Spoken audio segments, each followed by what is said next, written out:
Դիգին նվեր Կուլաջյանը, Իհիշադակ Սարգիս, Հայգանուշ և Թանյել Աբդոսյան Մարգարյաններու, որու համար շնորհավորություն հայտնենք։ Այսօրվա մեր հարկերի տասախոսն է Glendale քաղաքի քարտուղար Ardashes Kassakhiանը։ Տասախոսության նյութն է Glendale-ի հայ համայնքի թիմակրաված հարցերը։ Այսօրվա ցերենարը քննարկում է արիվ պիտի ընձայել հայ համայնքին առավել ևս ծանոթանալու իր քաղաքական բարդականությանց և իրավունքները։ Այսօրվա ցերենարի մասնակիցները նաև առիթը պիտի ունենան իրենց մտահոգությունները արտահայտելու, հայահոց քաղաքներում վիճակը բարելավելու մասին առաջարկներ ներկայացնելու և հարցումներ ուղղելու պարոն Kassakhianին։ Այժմ կցանկանամ անգլերենով որոշ տեղեկություններ փոխանցել մեր հարկերի հանրախոսի մասին։ This afternoon, Glendale City Clerk Ardashes Kassakhian is our honorary guest speaker on challenges facing the Armenian community in the city of Glendale at Armenian Apostolic Church of Crescenta Valley. We thank him for accepting our invitation and for being among us today. City Clerk Ardashes Kassakhian will speak about his experiences serving as the elected City Clerk of Glendale, California. Having served as City Clerk for over 6 years, Kassakhian has gained unique insight into Glendale's political system. His prior experience as the Governmental Relations Director and Executive Director of the Armenian National Committee of America, Western United States, have helped shape his deep understanding of the intersection of Armenian American political affairs and local government. As the city's election official, he has led the effort to raise participation and awareness of municipal elections. His presentation today will focus on issues of voter participation and turnout, public engagement and city council meetings, as well as the importance of civic participation, including the results of the last 2 municipal elections. At a young age, Ardashes Kassakhian has already been at the forefront of many grassroots battles, from being a leading voice for voters' rights and civic responsibility in his hometown of Glendale, California, to fighting for genocide recognition in Washington, D.C. and beyond. Born in Boston, Massachusetts, Kassakhian's family moved to Glendale 20 years ago. After escaping the genocide, Kassakhian's family settled in Athens, Greece, and Jerusalem, Palestine, respectively. As a student at the University of California, Los Angeles, where he studied and received his Bachelor of Arts degree in history, his thesis focused on the successes and failures of the Armenian American lobby in securing proper reaffirmation of the Armenian genocide from U.S. Congress and the White House. Kassakhian is the only Glendale resident representing a grassroots organization on the Los Angeles County Clerk's Community Voter Outreach. Through his efforts, the County Clerk's Office now provides information in numerous languages on how to vote on their website and is the only in the country to offer this information in Armenian.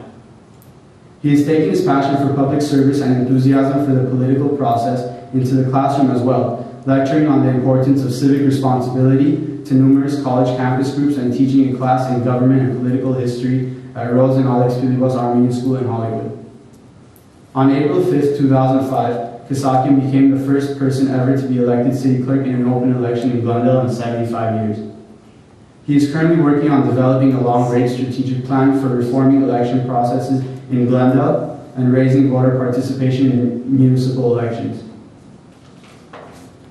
Kassakhian continues to lecture around the country on political organizing and grassroots politics, Armenian American lobbying efforts in Washington, D.C., and career development for youth interested in politics. Now it is my pleasure to invite Mr. Kassakhian to speak for the audience. There will be a question and answer period at the end of the program. Thank you.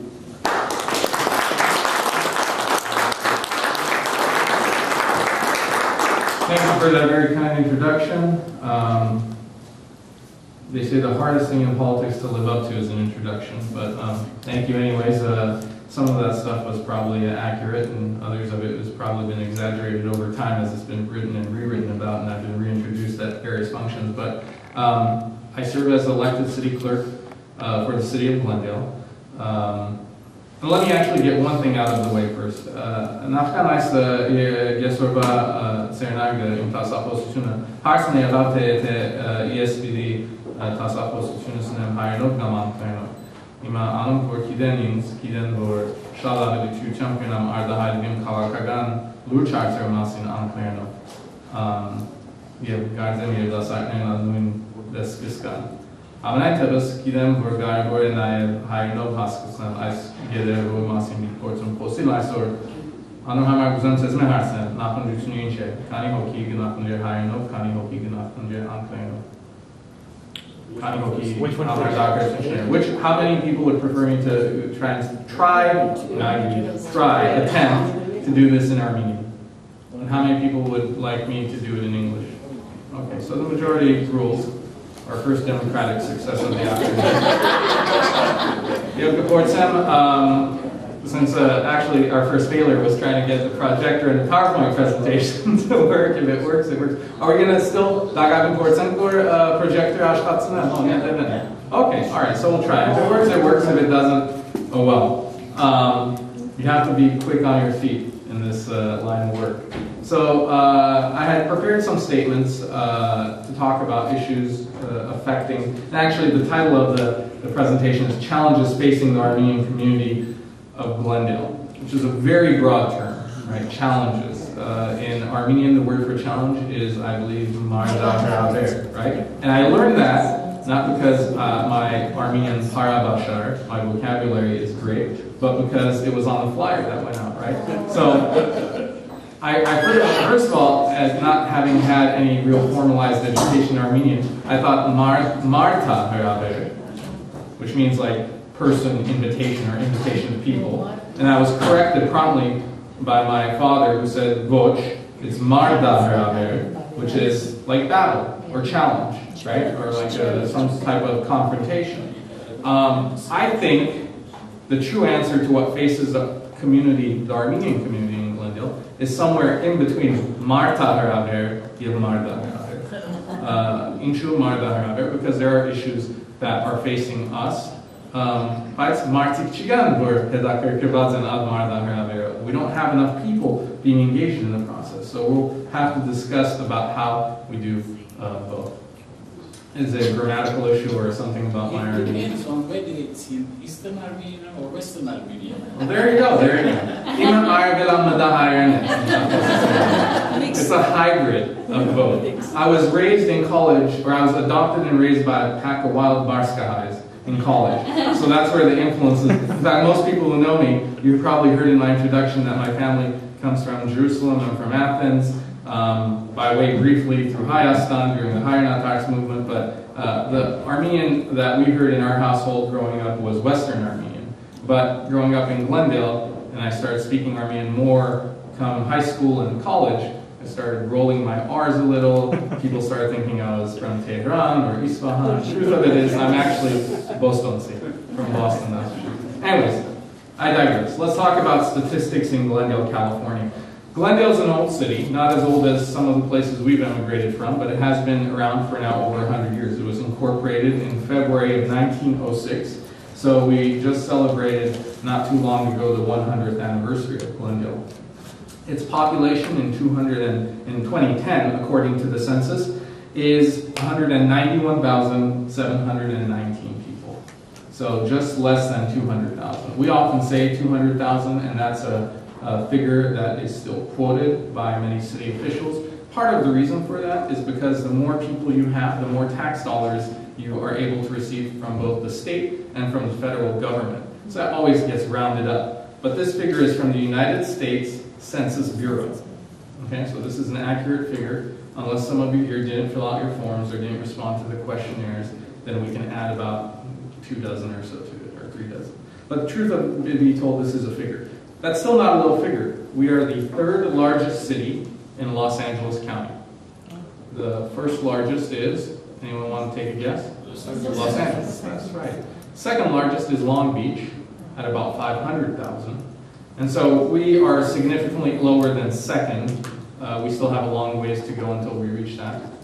But we are at 191,000. Now, 4th, 5th, and 6th is right there breathing down our necks. It's cities like Pasadena, Santa Clarita. Actually, Santa Clarita is probably 4th, and we're just within a couple of thousand of each other. And we're the 22nd largest city in California.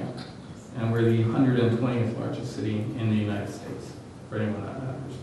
Now, according to the United States 2000 census, Glendale is home to 53,854 Armenian Americans. That makes up 27.6% of the total population, according to the U.S. Census Bureau. In 1990, that figure was 31,402. So just so you have an idea between, and this is one of the reasons why if we get the PowerPoint to work, and it looks like they're actually doing some good stuff with it back there, we might be able to get it to work. You'll see graph in there. Hopefully, we'll keep our fingers crossed. If we can't have divine intervention here, where else can we have it? So we went from 30,000 to approximately 53,000. I will say this, that having worked at the ANC, the Armenian National Committee of America, and having worked on demographic and statistical issues, having interacted with the various Armenian communities and seen how different Armenians categorize themselves as either Armenian or Caucasian or white or whatever it may be, Middle Eastern, I can say that this figure is probably not correct entirely. But that's not to say that, you know, the census puts us at close to 28%, or say 30%, we'll round it up to 30. And the reality is, I've heard figures that are saying Glendale is 50% Armenian, or Glendale is 60% Armenian. That's not accurate. That is not true, and we have to be honest with ourselves.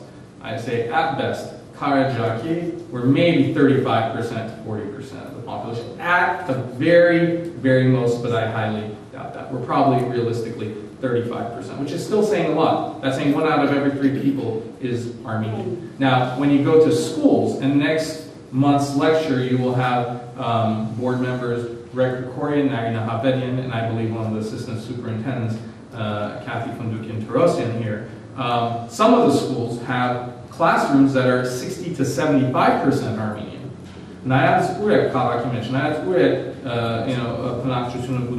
Wherever there you have the high concentration of Armenians, you're going to have a lot more. But the reality of it is we are part of a multicultural community here in Glendale. And you know that numbers may continue to grow, but I think unfortunately one of the challenges is they're changing as Armenians are leaving Glendale, unfortunately. And it's not just Armenians who are leaving Glendale, there's other cultures, and we'll go into the economic reasons for that. The next slide is a table of the statistical population increases in Glendale over the years. The only things that I will state here, and if you can keep them in your memory banks, is this. In 1910, when Glendale was founded, 1906, by 1910, when the first census occurred, censuses occur once every 10 years, right? There's always a mid-period census, but once every 10 years. In 1910, the population of Glendale was 2,746. Okay? Big changes, though. By 1930, the population had grown to 62,736. By 1950, it was 95,702. And then there's more steady growth between the 1950s and 1970s. It increases by only 40,000. By 1970, it's 132,664. Okay, 132. In 1980, between 70 and 80, it goes from 132,000 to 139,000. So only 7,000 more people come in that 10-year period. But keep in mind, this is also important for us as Armenians because something happens in the 1970s in Iran that prompts a lot of our brothers and sisters to emigrate here. You have the Iranian Revolution, the deposing of the Shah. You also have, subsequently in the 80s, you start having the unrest in the Middle East in places like Lebanon and the areas surrounding that, so you start having another wave of immigration. And people start realizing that Los Angeles may be a better place to live in than Fresno, so they start coming directly to Los Angeles. And so between 1980, I said 139,000, 1990, you have a 29.5% jump in population. You go from 139,000 to 180,000. So in 10 years, just do the math as to how many people are moving in. And as you're doing that math, think about when all these people are moving in, where are they living? What sort of, I mean, there's only so many homes and apartments. It's not like there was construction that was sitting empty like there is right now in the depressed real estate market like Las Vegas, right? Where you drive through certain neighborhoods and it's like ghost towns. You wonder to yourself, who lives in these places? Glendale was you know, a city that maybe had room to grow, but now this is the 80s and 90s is when you start seeing the apartment complexes growing in south part of the city. Okay, because these people are coming here and they need a place to live. Now, between then and today, from that 29.5% jump, we reach about 197,000, we kind of plateau, and today, according to the figures, we're at 191,000, which according to the US Census demonstrates for the first time in the city's 100-year history, a negative 1.7% growth, as in loss of population. So the most important thing to know about Glendale is that in the last 10 years, our population has dropped.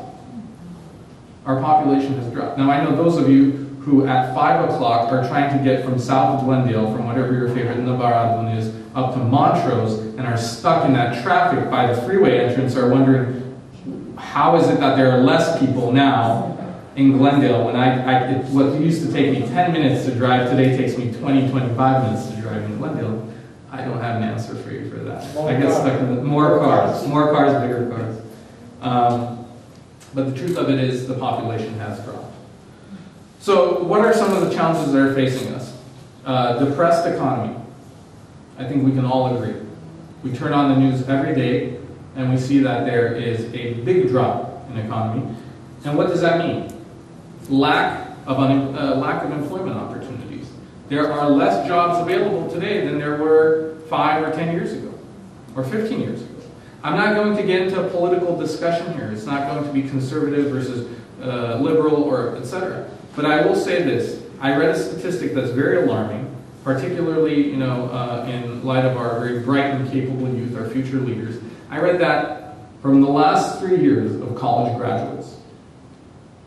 So multiply all the people who are graduating every year from college, right, who are done. They are looking for work in the job market or applying to graduate school. From the last 3 years, only 60% have employment. Okay? When you add that, when you multiply that times 3 years, that's a lot of people who are unemployed. And it's not just employment we're talking about. We're talking about, what we call employment today is different than what my parents' generation called employment, right? It's not working in the same company 10, 15 years. Now someone does consulting from their home half-time, doesn't have health insurance, doesn't have other issues, but they're technically not unemployed because they're not collecting unemployment. So, in order to collect unemployment, by the way, you first have to be employed. So I don't know where these 40% from the last 3 years are able to get their sustenance, I know a lot of them are still living at home, but it's a pretty bleak outlook. Now, when we have not enough people working and people are not buying, for a city, that means we have less tax revenue. We have very, very short tax revenue. Can anyone tell me what is the largest tax generator where the city of Glendale gets most of its money from? And it's not property tax. So we get actually a lot more from sales tax, but can anyone guess what is the largest tax revenue generator? I'm sorry? Car registration. That's close, but not quite. It's not the registration. Those funds go to the state. We get some of that. Fines.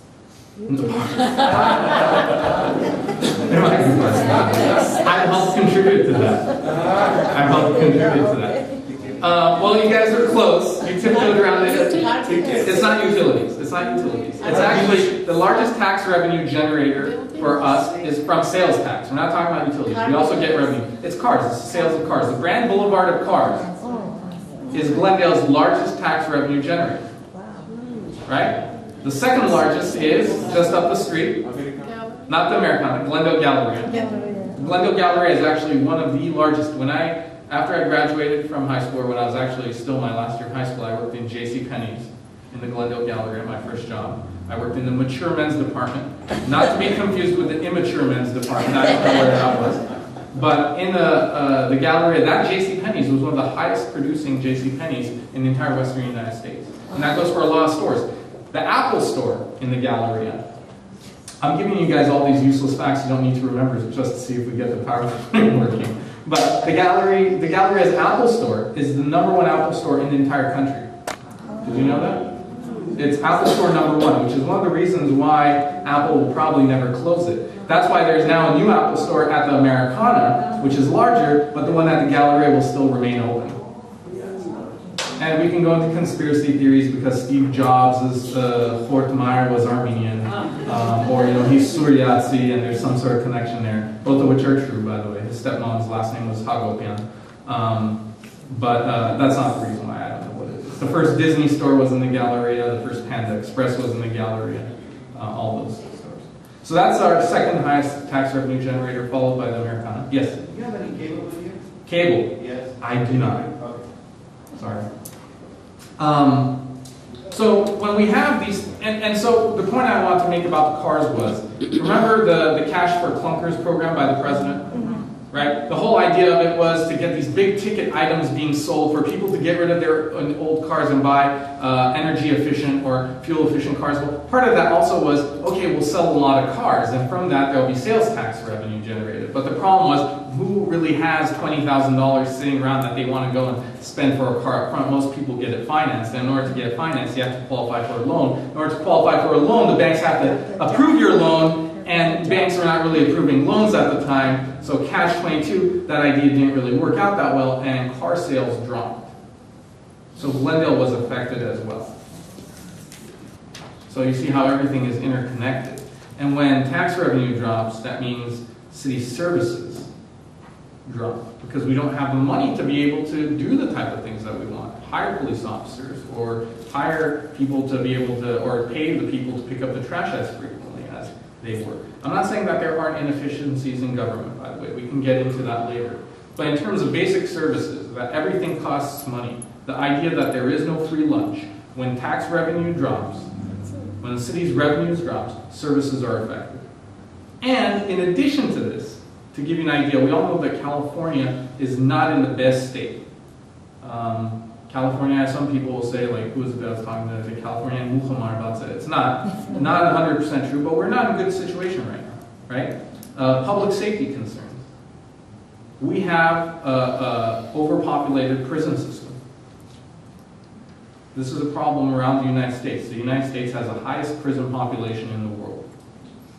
But part of the problem, how it affects us here in California, how it affects us in Glendale, and I'm sure if you live here in the Sunland, Tahunga, Crescenta Valley area, you've been reading more about these incidents, is that we're having to parole, when I say we as in all of California, whoever, the decision makers up in Sacramento, have passed a policy for early parolees, which means people, they can't even keep the people in jail anymore. They literally come in, and if they stay there for a week, that's fantastic, but they're right back on the streets, or the people who were in for crimes they were supposed to serve 12 months are only serving 3 months' time, and they're back on the streets.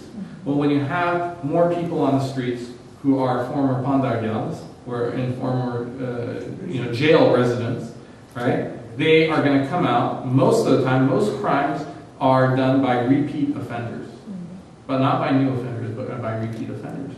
So down economy causes an increase in crime, overpopulation in prisons. Prisons are overpopulated, so we have to release them back into society. In order to make sure to keep society and our community safe, we need to hire police officers to keep them safe, but we don't have the money to hire the police officers. This is a challenge, right? We all agree. This is a challenge. Increase in drug use. During bad economic times, people turn to ways to, quote-unquote, numb the pain. Alcohol sales go up during bad economies.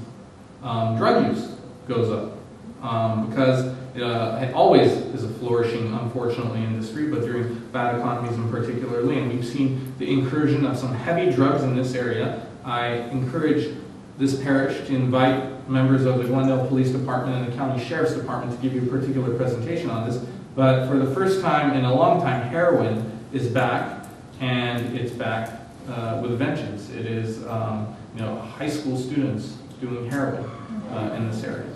I've seen it. I haven't seen the heroin with my own eyes, but we pulled over when I did a ride along with a Glendale police officer.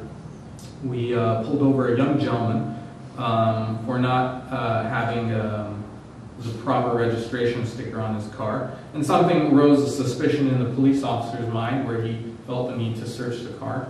While we were searching it, we found $1,800 cash. We found paper clips that had been bent out with little resin, burnt resin at the tip, and straws, the cut and melted at the end. And what apparently is done is when the resin is placed at the tip and lit and it starts burning, they use the straw to inhale the heroin smoke. Found everything on this kid, Armenian American by the way, found everything on this kid besides the heroin. And if you had $1,800 cash on him, you can only assume where he was headed to. Now, the law says you can't arrest someone for just having those, and he needs help. We did end up arresting him because it happened he was also driving on a suspended license. Okay, and I'll tell you, this kid, if you ran into him on the street, would not say, heroin or backwards will be ach. I mean, he looked normal. He looked like anyone else. He looked like anyone else. So that's another challenge that we're facing. The need for affordable housing versus the market and what the market dictates is another challenge. I'm sure if I asked everyone here, if you know someone who's either receiving Section 8, is on the list for waiting for Section 8, would like to get on the list for Section 8. All of us, every single one of us know at least someone who's either related to us, we have a real severe shortage of what we consider to be affordable housing. At the same time, housing is dictated by market prices, what the market can bear as well. So there's that challenge as well. Diversity within the workforce. We don't have enough people in the city of Glendale, I think, in my opinion, within departments that is reflective of this community, particularly when it comes to Armenian Americans. And if we get the slides working, there are some statistics I'd like to show you, but even if you don't get them from the presentation today, I encourage you to go to the City of Glendale's website, search for workforce demographics. I don't know how many of you will, but it's very alarming. There are 18 department heads, for instance, just to give you the top upper echelon of the city. There are 18 department heads, of which only 3 in 2009 were Armenian. I was one of them, but I don't count. I don't know why they count me into that statistic, because even though I'm a paid salaried employee, I have that position by virtue of election, not because the city manager or the city council hired me. That means there are only 2. One was George Chapchan, who was the director of Parks and Recreation, and the other is half Armenian, Yasmin Beers, who's the assistant city manager now. Okay? George Chapchan has since left. So the only people left out of 18 individuals in the department are myself as a department head and Yasmin Beers. Yasmin does a fantastic job as assistant city manager, but that means she is the only hired, appointed Armenian executive. Okay? Don't count me. Again, I'm an elected official. Next election, I could lose my seat. Someone else can be in there, and they may not be of Armenian descent. So really, out of 18 people, if we're to say that we're at least 30% of the population, and that's, by the way, the figure I'm going to use. Even when I said 27.6, I believe the true representation of Armenians in Glendale is 30%. We should have 30%, or as close to it as possible, in all our departments. That includes fire, police, and upper management, mid-management. I just think that makes a healthier community. Rising cost of utilities. Someone mentioned that one of the ways they think that the city raises revenue is utilities. That's absolutely right. The cost of utilities is going to go up. And it's going to continue to go up. Partly because they can raise their utility rates. There is no necessarily competition. You can't say, I don't like this type of electricity, I'm going to go to this person and get it for cheaper. Whatever the city gives you, you take for water. And the other issue is, it's simple economics. Los Angeles continues to grow. There are more people moving into Los Angeles every day. And I'll tell you, from a municipal standpoint, there are only 2 things that matter for running a good city. Any society. Even if you go back and you do the excavation sites in, Armenia and Yerebalu or wherever, all cities have been the same. 2 things matter for a viable society. Where do you get your water from? And where do you put your trash? Once you figure those two things out, everything else is gravy. Everything else is extra. Police force, fire force, law enforcement, where you're going to lock up the criminals, how you're going to celebrate your celebrations, it's secondary. True, awesome. The two most important things in any government. Once you figure those two out there. Los Angeles doesn't have any natural source of water. This is a desert. Anabati mentioned. The water we do get, some folks, in the last century, decided that it would be best to bring the water from Northern California. We fight for our water rights with states like Colorado, Nevada, and Arizona. And you both, I'm sure everyone here knows how quickly Las Vegas has grown, and how quickly Phoenix and Tucson and Scottsdale have grown in the middle of a desert, right? So water is becoming more and more of a scarce resource. So the less there is of something, the more we're going to have to pay for it, especially if there's more people who want it. Does that make sense? Yes. And in terms of garbage, Glendale is fortunate to have its own landfill, Shoal Canyon landfill. If you've never been out there, there's a golf course on top of the hill, which is built on an old landfill. Right next to it, there's another landfill that is still functioning. The lifespan of that landfill is roughly another 15 years. Once that landfill reaches capacity by state regulations, and we have to close it, at that point we have to start wondering where our trash is going to go. Other cities that do not have their own landfill, and Glendale, by the way, makes some money. Some of its revenue comes from charging cities like Pasadena and Los Angeles, parts of Los Angeles that are close to LA, for dumping their trash. And they make really good money on it because trash is big business, as many of us know. Once that is gone, that landfill is shut, we will have to figure out a place to put our trash. That means putting it on train cars and shipping it out to the desert. There's right now in the middle of the desert, I want to say it's called Eagle Mountain. You can search it on a search engine. If you go home, type in Eagle Mountain on the computer. It's a giant hole, giant. And all these communities are going to put their trash on it. And the people who take the trash over there will be able to charge you whatever they want for you to take your trash. So that's going to be an increased cost. And once that happens, you will see your utility bill change significantly. There are things that the city is trying to do to stave that off. The advent of recycling, how everyone recycles now, has dropped significantly the amount of trash that goes to Shoal Canyon and how much of it is recycled or diverted. But still, this is an important challenge. So, what can we do? These are all important challenges. Some of it you probably did not think about before you came here today. Some of it, now that you have heard about it, are thinking, oh my, what does the future look like? But everything has a solution, and there is a solution to these problems as well. Problem is, we have to come up with it on our own. No one's going to tell us those solutions, because the solution for every community differs. What's right for Glendale is not what's right for Santa Clarita. It's not what is right for Long Beach or whatever it may be.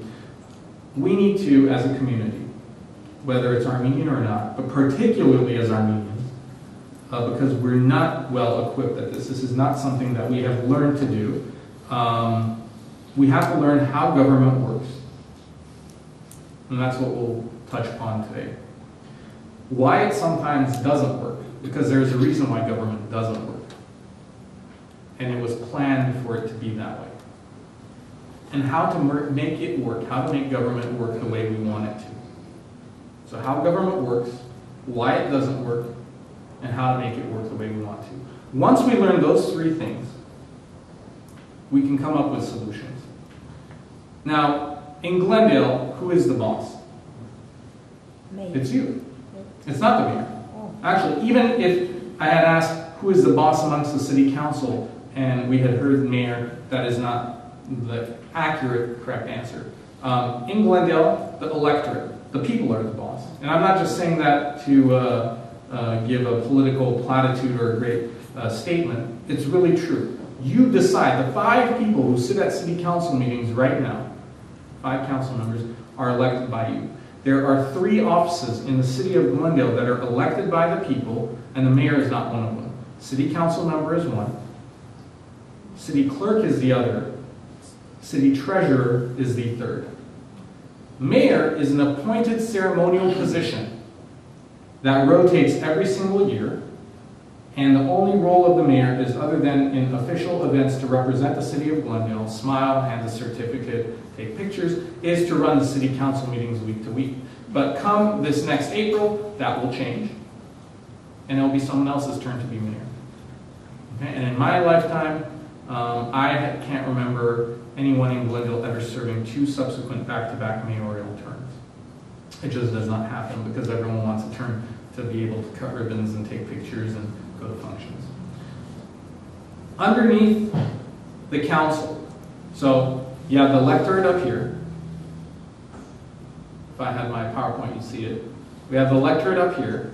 We have the city council here, which is comprised of 5 members. We have treasurer, we have city clerk. Underneath the council, there are 3 bodies that hold some significant power. One is all the boards and commissions, and we'll get into that later if we have time. Then there's a city attorney, who is the city's legal attorney. They are the people's attorney. They're supposed to advise the city in the best interest of in their best interest in regards to the law. But the most important and the most powerful position in the city of Glendale, the answer to the question of who is the boss, is the city manager. The city manager form of government is a form of government that the city of Glendale adopted when it was founded. Around the time of its adoption, it was a very popular system. It's based on the board of directors, the financial model, which is the council acts as a board of directors of a company. The CEO, how many of you have heard of the term CEO? The chief executive officer is the city manager. They handle the day-to-day operations of the city. So we as department heads are not answering to 20 different council members, mega asasab, minus asasab. That's the way it was in the old day, and it was chaos. So in order to have efficiencies, in the 1920s they adopted the city manager form of government, and city managers are the most influential individuals within City Hall. Because every Tuesday at the board meeting of this company, we look at Glendale as a company and the board is the city council. Every Tuesday when they have their board meeting, when they have their council meeting, the CEO comes to them and says, these are the issues that are before you. Utility rates, water rates, this is what we recommend that you do. This is our recommendation. Every single report that goes to council has a staff recommendation. And then the council, like in the Roman circus, gives, they don't literally do that, but they vote it up or down. 3-2, 4-1, 5-0. Most of the time in Glendale it tends to be 5-0. So that is how decisions are made at City Hall. I don't know how many of you were aware of that now.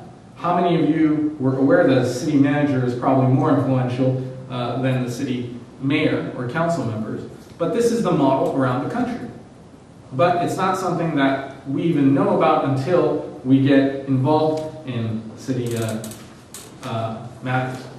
Underneath the city manager, a list of the departments that are underneath the city manager.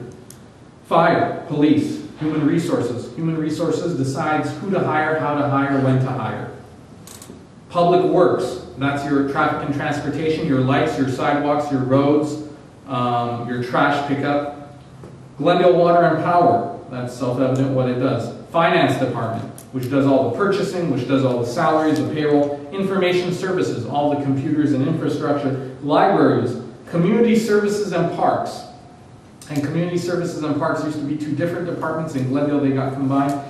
Community development and planning, all your building plans, all the planning done for various projects around the city. And the economic development, the entity that brought someone like Rick Caruso to Glendale to build the Americana.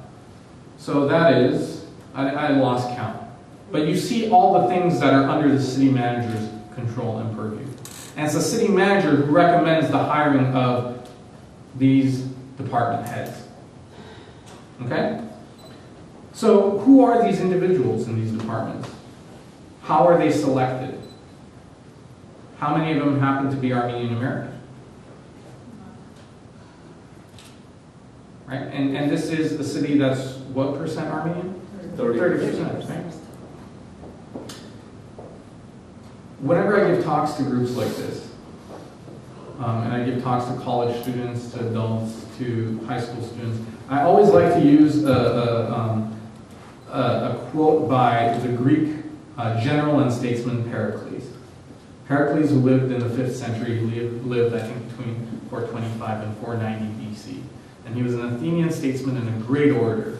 I mean, he had a very sharp wit and knew what to say and when to say it. And so as he's trying to convince his fellow statesmen, as I hopefully will try and convince you today, to be more involved in city politics and affairs, he was saying it because the Parthian army, the Persians, were going to invade Athens. And he said, just because you do not take an interest in politics or government, do not think that politics and government will not take an interest in you.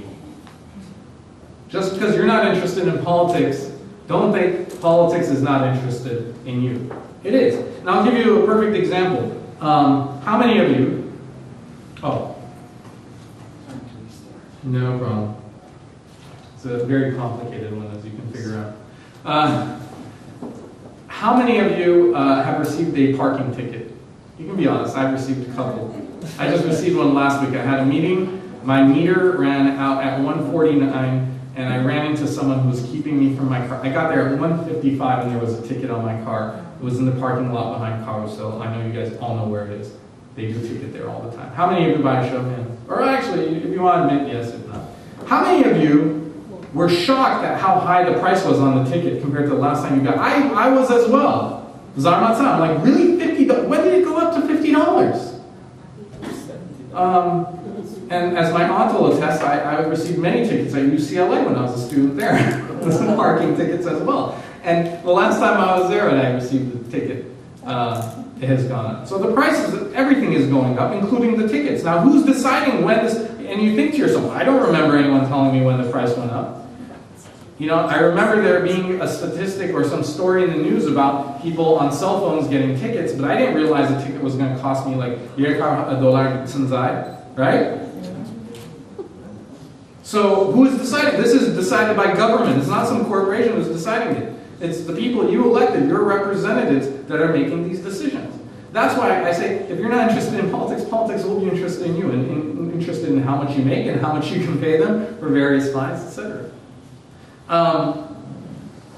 But we talked a little bit about the structure of government and how it works. How different departments answer to the city manager. The city manager then takes his staff's recommendations to the council. The council then decides what those recommendations are. I, as the independent city clerk, attest those decisions, right? I not detest, I attest to them. I verify and say this was the decision of the council. Here's my signature and the official stamp and the seal of the Glendale, and then it gets dispersed. That's how government works. Now, why does it not work? Well, one of the ways it doesn't work. Glendale used to buy a new laptop. Thank you. All right, it was worth a shot. Thank you.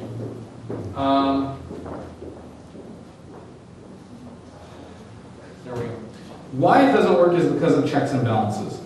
When our government was founded by our forefathers, they built into it a system where we have a Senate and we have a House, we have an executive branch and we have a judicial branch, and all of them have an opportunity to keep the other ones in check.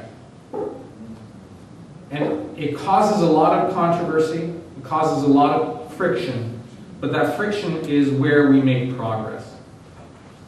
Our system is not made as it is in other countries where one party or one group's decision wins the day and moves us forward. By nature, and all subsequent levels of government, state, county, local, have to have these checks and balances so no one group grows so large in power that it overpowers the others.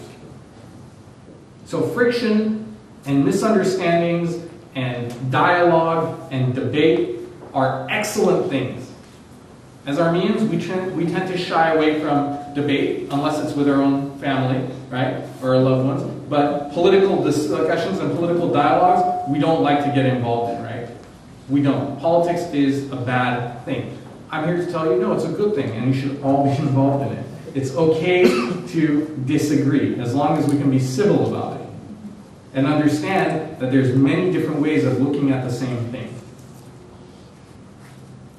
So that is part of the system for us, for government to not to be able to work as efficiently. You don't want decisions made overnight to be implemented quickly. But the other reason why it doesn't work is because government doesn't hear from the people. So the lack of understanding of the processes on your part allows government to make decisions that affect you without you having a say in it. You know, we have a law in Glendale that banned commercial outdoor grilling. How many of you are familiar with that? Commercial outdoor grilling means that if I have a restaurant and outside on my malka the size of this piano, right, I was making kebab for my customers. Glendale passed a law that says I can no longer do that outside on a malka. It has to be done inside on a gas grill with a hood, etc. Now, some people, I'm one of them, will tell you that outdoor grilled chorobats taste a lot better than indoor grilled chorobats. Just my preference.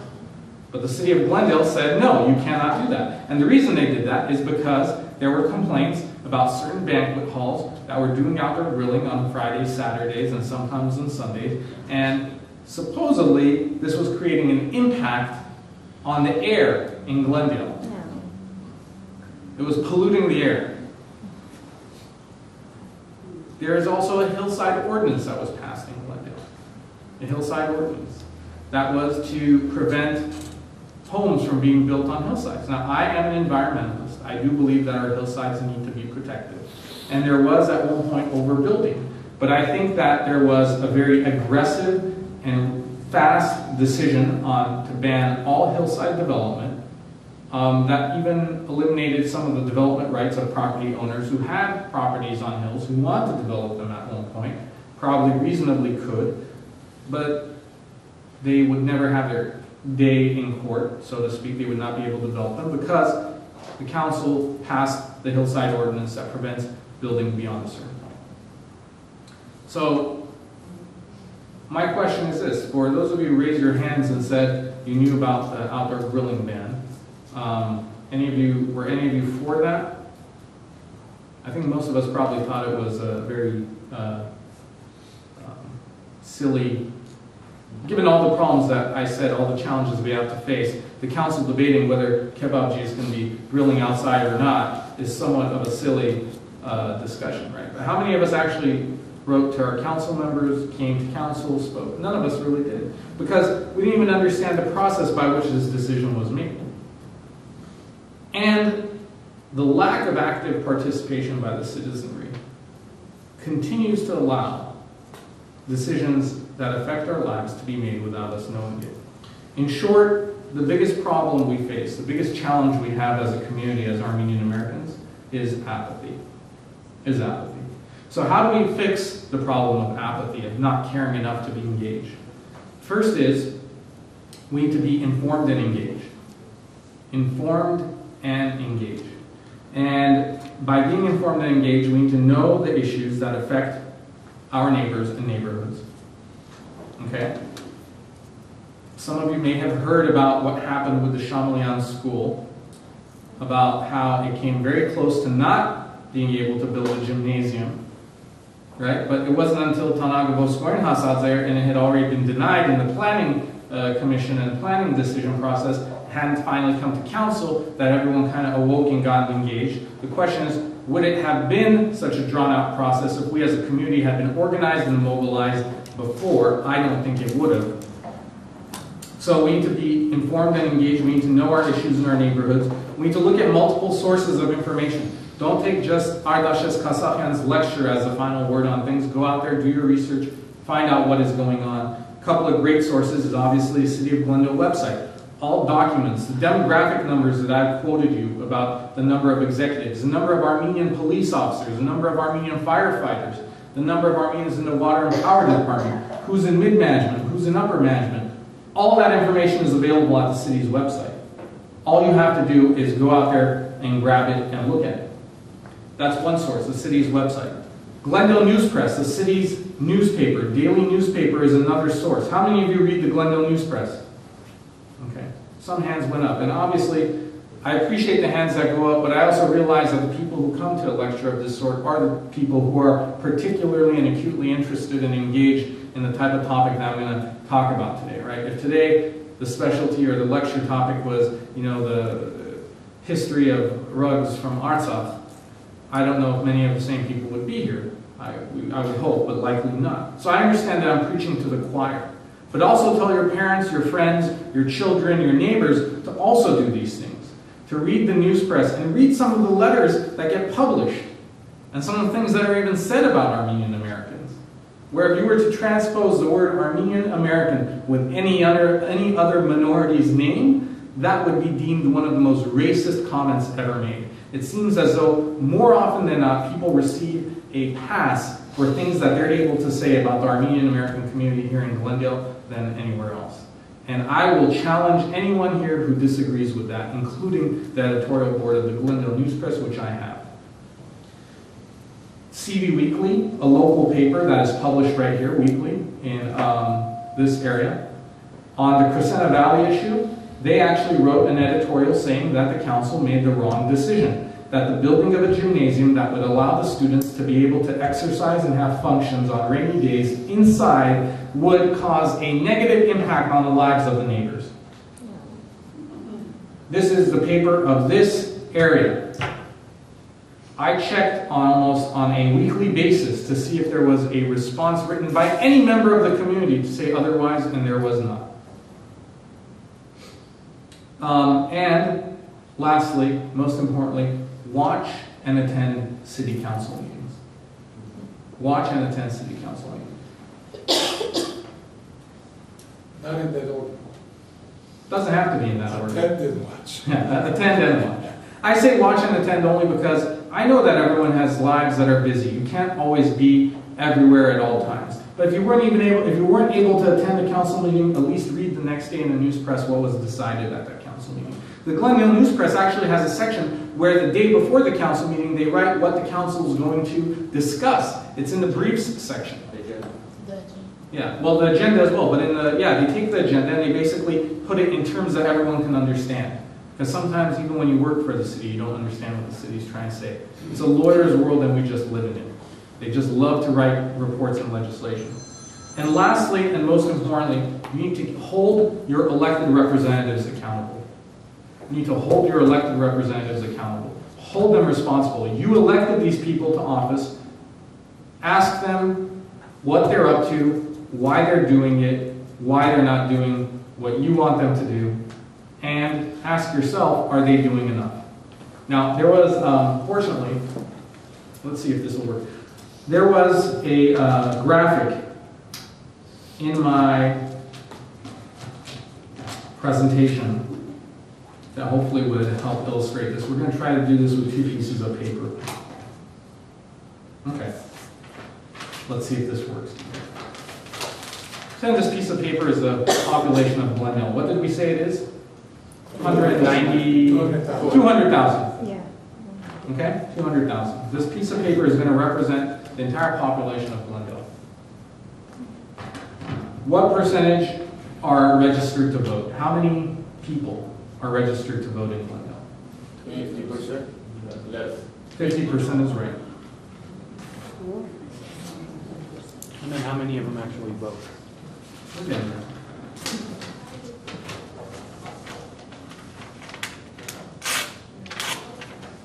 So, this is who's registered to vote. How many actually vote in elections? Anyone want to guess? 15%.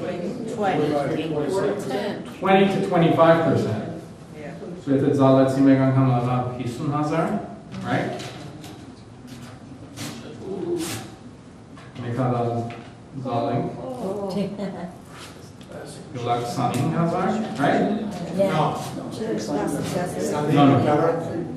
No.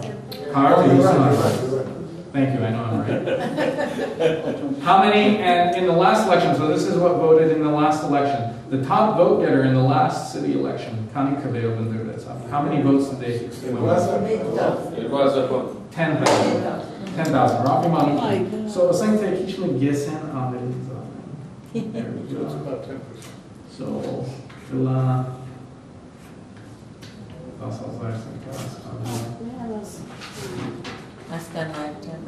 this is who's deciding. This is who's deciding the fate of the rest of the population. That's not fair. And what percentage of that is Armenian? Of that, in the last election, about 9,000 who voted. Out of 25,000, probably about roughly 9 to 10,000. About 50% of the vote. Yes. Why don't you compare with the voting registered voters, not the whole population? Because I'll tell you why. I'll tell you why. Because the question was, why don't you compare it with the population of the people who voted? So your thing is, why don't I do this? Half the people are registered to vote, and so these are the people who vote, and these are the people who elect the person to vote. Correct, right? That's what you would like me to do. However, there's a lot of people who don't vote who are still affected by the decisions made. And it's not because they don't want to vote. Some of them can't vote. Some of them may have a green card, they pay taxes, they pay property tax, they pay sales tax. And this country was founded on a very important statement. When we were rebelling against the crown in England, our mantra was, through the streets of Boston, Philadelphia, and New York, no taxation without representation. So these people have to have representation at one level. Just because a person can't vote. Now, let me ask you this. Do you feel that the only people that should vote are citizens? No, you eliminate the tax, that solves the problem. We eliminate tax, that solves the problem. I think if we eliminate taxes, we probably solve a lot of problems. We also create a whole other batch of problems. But, you know, let me ask you this. This is very interesting. I'll present this to this group right here. How many of you think that it's right that you need to be a citizen, a U.S. citizen to vote? Citizen? Yeah, you need to be a citizen to vote. Now let me ask you this. What is a citizen? A person living in the country. A person? It depends how you define it. Yes? There would be a citizen of Glendale, there would be a citizen of the U.S. I think they're sort of two different things in a way. I'll take either. What do you define as a citizen? Following the requirements that the government puts to become a citizen. Anyone who's living in this country. Yeah. Let me just say this. Obviously, There's obviously an answer, and Mr. Fidanyan has touched upon it. I took a course at Harvard 2 summers ago at the Kennedy School of Government, where Alex Kazar, a professor who studied voter trends and the history of voting in America, gave us a presentation to a group of elected officials. We had state senators in there, we had department heads, union, also the whole gamut. Everyone was there, including yours truly, a city clerk from Glendale. So he asked us, what is a citizen? And you can imagine all these politicians and leaders and folks are giving these grandiose answers to what citizenship was, but then he would give us a counter-argument how all of those can be counterbalanced by an actual example. For instance, if a citizen is someone who enlists in their army and defends their country, right now we have people who are not citizens fighting our wars abroad for us. They are. So does that person then not, when he comes back, he's risked his life in Iraq or in Afghanistan. He has paid a higher price for the protection of American civil liberties than I have. I yet can vote and he or she can't, right? That's one counter-argument. The other thing that he told us, which is very interesting, is that 1930 was the last election in the United States when only citizens could vote. Prior to 1930, in every single territory and state in this country at one point or another in different places, non-citizens have been allowed to vote in certain elections. And even today, in certain communities, non-citizens are allowed to vote for certain offices. If I, for instance, and the most popular one is school board, the only thing that is required that you show the intention of becoming a citizen. If I'm an immigrant, my goal is to become a U.S. citizen, and I've gone through the proper channels, and my paperwork is legal, and I'm here, and I'm paying taxes, and I'm working, and I'm sending my kids to a public school. Why should I not have a say as to who is making the decisions for my children in that school district? I'm not saying vote for Congress, don't vote for any office that affects international treaties. But it's interesting, right? I'm not saying this as advocating one issue or not, but prior to that lecture, I had never even thought of it that way. It's something to ponder. South Dakota. Do you know, by the way, the significant reason why non-citizens were allowed to vote is because when congressional seats and everything was determined by population, areas like South Dakota, North Dakota, Montana, these territories where if you go, you could literally drive for hours before seeing another human being. They just want anyone who could vote to vote. before women even had the right to vote in the 1920s, before the women's suffrage movement, in these territories, women could actually vote because it was another body, it was another living human being. It's amazing, right? How desperation is the mother of invention and, in this case, equality. So we shouldn't get on any type of high horses. And in terms of why I count the folks in the 200,000 that are affected is because I don't care if it's someone who's born tomorrow, they will be affected by the decisions I make, they will be affected by the decisions that the council makes, and affected by the votes that you cast. So,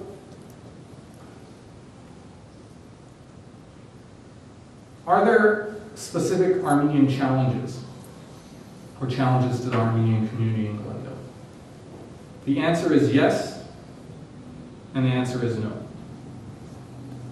There are challenges that face us as a community, but they're not challenges that have not been faced by any other community before us.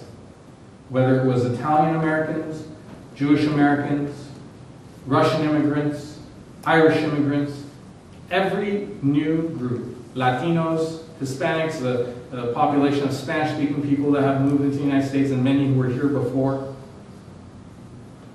Challenges are faced by everyone. They're not necessarily unique to us. I know it's very easy and we're very quick to think that it is unique to us, but it's really not. The issues and challenges that face us are issues and challenges that face everyone and all our neighbors. The way for us to overcome these challenges, I already illustrated. You have to become informed and you have to become engaged, and you have to be able to encourage others to become informed and engaged before it is too late. But how to do that remains to be answered. A lot of communities have tried to get to that answer and they've only achieved partial success. Here in Glendale, we can point to individuals who are elected who are Armenian American representatives, people like your town council member Harry Leon and others, and we can say that we've achieved some success, but we have to still keep knocking at the door of opportunity. And one of my favorite sayings is by a William Butler Yeats. He was an Irish poet and patriot. By the way, Irish and Armenians, many, many similarities. They do. Not the least of which is our penchant for partying and drinking. But if you are not familiar with it, the Irish Republican Army, the Irish and Armenians were fighting for independence roughly around the same time that Armenia gained independence in the First Republic. And a lot of Irishmen looked at the writings of our Armenian intellectuals, most of whom were educated in Europe, to draw their inspiration, and vice versa. So one of those individuals, William Butler Yeats, has a great quote. I include this in my email signature, and it says, "Do not wait for the iron to be hot before you strike it, but make it hot by striking it." Okay? And that would be my advice to the Armenian community. Let's not necessarily wait for those opportunities to be engaged. Let's create those opportunities ourselves. And your challenges will be met and hopefully solved.